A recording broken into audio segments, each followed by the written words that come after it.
Israël riposte à l'accalmie à Gaza par une escalade de ses mesures d'occupation en Cisjordanie.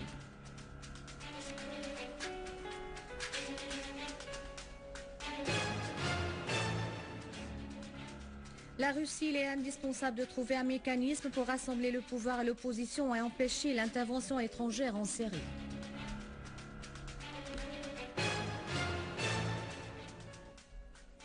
Les terroristes subissent des coups durs en vie et en matériel dans la banlieue de Damas, à Homs et à Alep.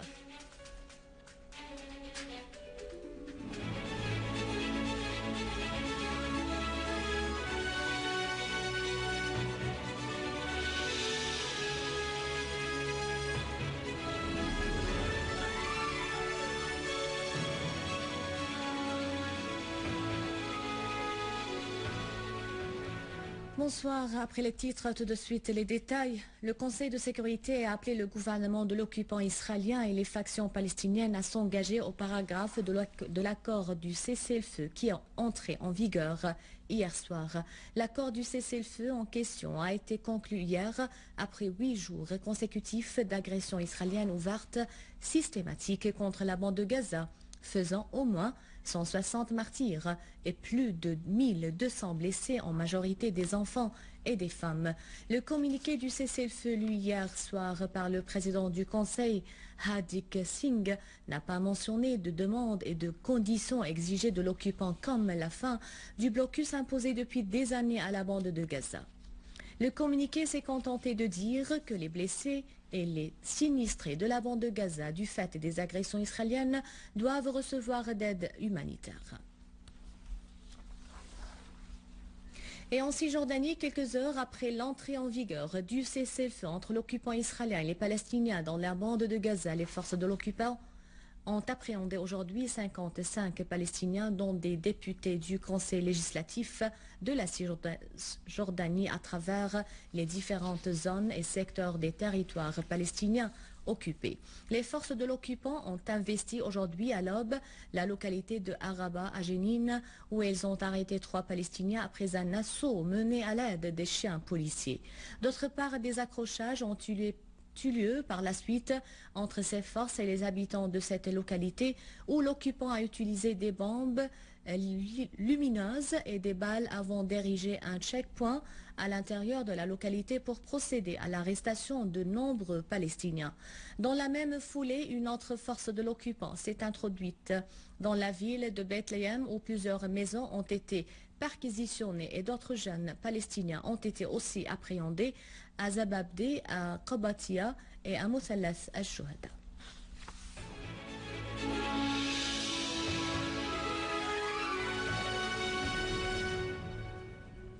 Le ministère russe des Affaires étrangères a affirmé que la voie militaire ne résolvait jamais la crise en Syrie et qu'il était indispensable de trouver par les Syriens eux-mêmes un mécanisme de rassembler le pouvoir et l'opposition, de cesser l'effusion du sang, d'empêcher l'ingérence étrangère et de faire des réformes démocratiques.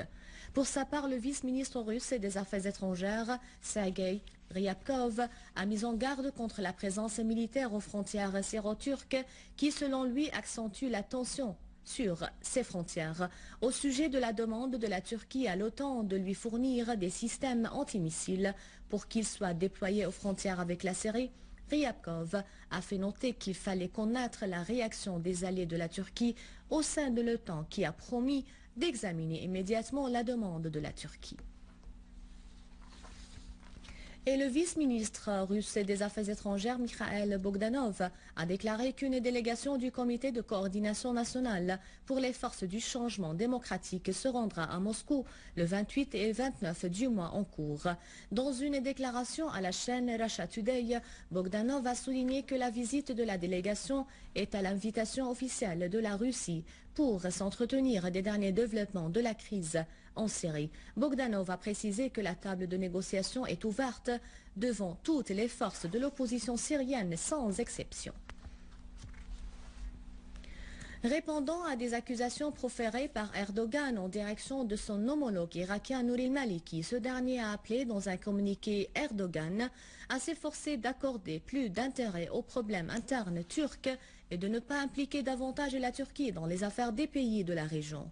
La Turquie, selon le communiqué, doit régler les problèmes internes au lieu de se préoccuper des problèmes d'autrui et au gouvernement turc de bien saisir cela.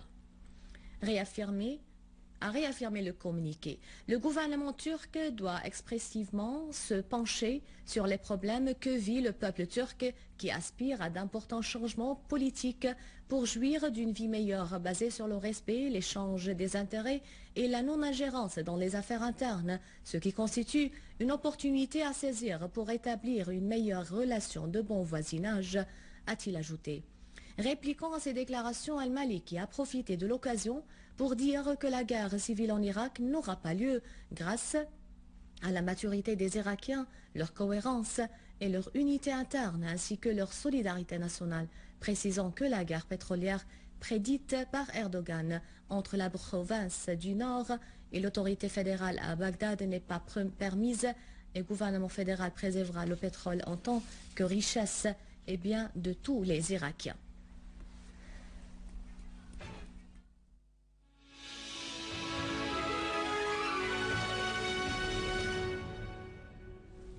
Dans la banlieue de Damas, une unité des forces armées a poursuivi la traque des terroristes mercenaires, tuant nombre de à Dereya. Et dans le village d'Iabiyé, des accrochages ont éclaté entre une unité des forces armées et des terroristes qui semaient la panique parmi les citoyens du village et détruisaient les biens.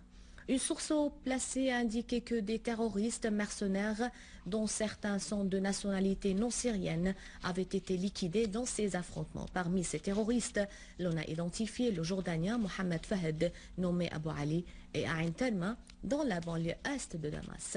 Une unité des forces de l'armée a neutralisé un groupe terroriste près du pont Al-Ghaïda. Le leader de ce groupe, connu sous le nom Al-Hout, a été tué dans cette opération de l'armée, indique une source haut placée.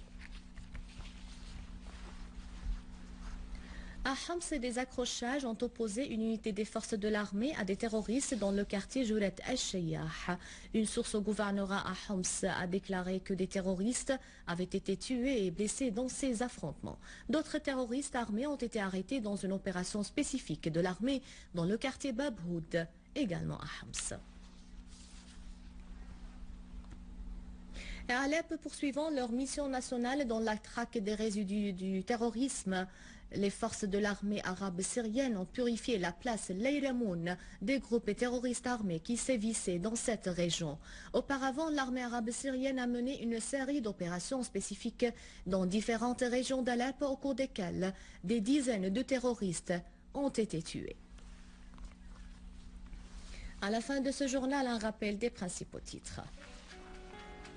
Israël riposte à l'accalmie à Gaza par une escalade de ses mesures d'occupation en Cisjordanie.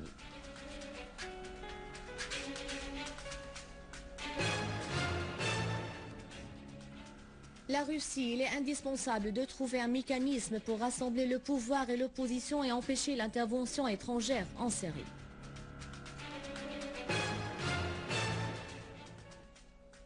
Les terroristes subissent des coups durs en vie, en matériel dans la banlieue de Damas, à Homs et à Alep.